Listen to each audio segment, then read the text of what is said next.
Bonjour à tous, ici Pierre Verret, analyste technique pour ActiveTrades. Je suis ravi de vous retrouver pour ce premier briefing de la semaine, briefing avant l'ouverture de New York. J'espère que vous avez tous passé un excellent week-end. Aujourd'hui, nous faisons face à une journée assez chargée, une semaine assez chargée, avec pas mal d'interventions de banques centrales. On a pas mal de grosses annonces, de gros drivers, et notamment l'évolution de conflits géopolitiques et commerciaux qui viennent rythmer justement les marchés boursiers aujourd'hui. Nous allons décrypter tout ça ensemble.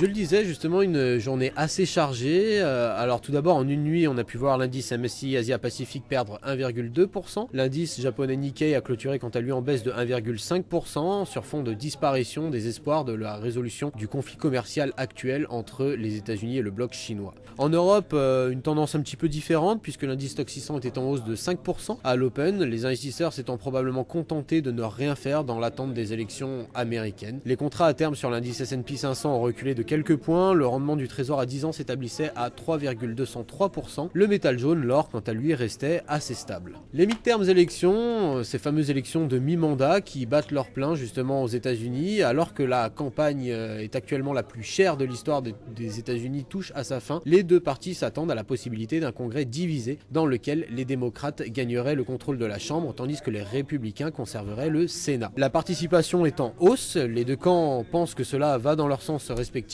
Les électeurs semblent de plus en plus motivés, plus motivés que d'habitude en tout cas. L'évolution démographique des États-Unis peut également jouer un rôle dans les résultats. Le président Donald Trump restera en campagne jusqu'à ce soir.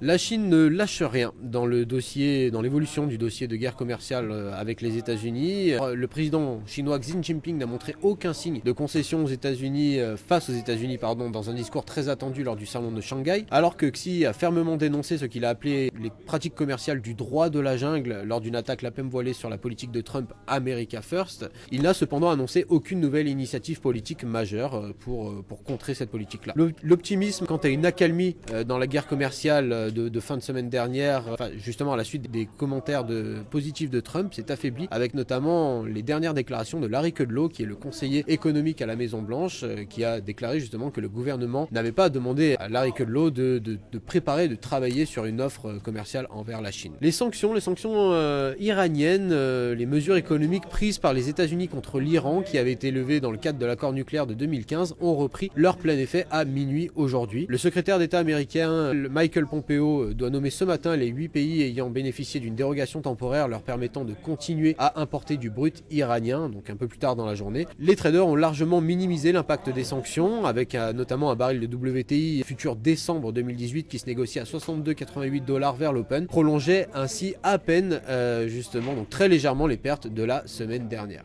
Voilà. C'était tout pour moi, on se retrouve demain pour le nouveau briefing journalier de mardi. Il y aura encore pas mal de choses à dire. D'ici là, je vous souhaite bon courage sur les marchés. Faites attention justement à cette hausse de la volatilité induite par les multiples déclarations des banques centrales, les interventions de banques centrales que nous verrons cette semaine, et bien évidemment les conflits géopolitiques et commerciaux majeurs. Nous ferons un petit point technique, je pense, plus demain que macro. Bonne chance à tous, bon courage et à demain.